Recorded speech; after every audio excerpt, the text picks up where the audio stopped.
Welcome back to the Us versus Them channel. I'm your host Vince, and we're going to break down the main event for the upcoming fight night that we have this weekend. We got Gabriel Bonfim versus Randy Brown. Right now, Bonfim is sitting at a minus 184 favorite, and Brown is sitting at a plus 148 underdog. The odds have this fight to be a close fight. It's going to be a pick 'em fight, and that's what I got too. But before I get into the breakdowns, if I can just remind you guys, hit the like button for this video, subscribe to the channel and all that bullshit. We got a lot of good subscribers last week, and we're excited about that. So thank you guys, and let's get in this breakdown.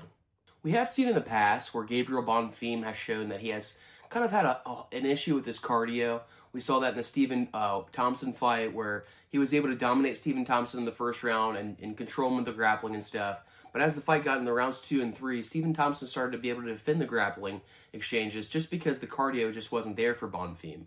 Obviously, we all know Stephen Thompson, not known for his grappling skills. He's a karate master or whatever.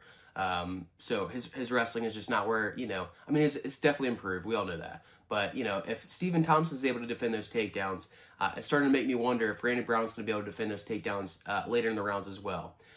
We also saw him have issues with, not really issues. He dominated Angelusa, but Angelusa still, gave him some fits, and he went the full distance with him there too. And as that fight went on later in the distance, or later on in the fight, we started to see Bonfim start to trail off towards the end there too.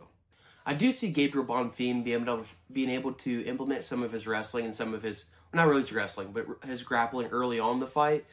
When both guys are fresh and not tired and dry, I think that's when we're going to see probably the most success for Bonfim when it comes to the grappling.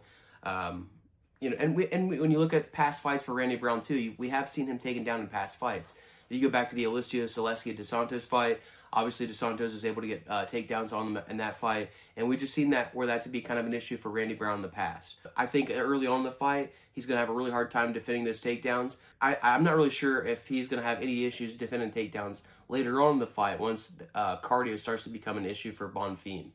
Guys, I've been going back and forth on this one, and I just can't. I'm having a hard time picking a winner. I think if these guys fought 10 times, we could have, they can go 5-5 each way. So I think, it's really competitive on the line, and I think the fight is going to probably showcase to be a really competitive fight. I think it has potential to be, go both ways, where there could be a lot of kind of lead changes, for lack of better words, or just momentum shifts. But at the end of the day, got to pick somebody. So I think there's more value in the dog, so I'm going to go with the underdog and Randy Brown.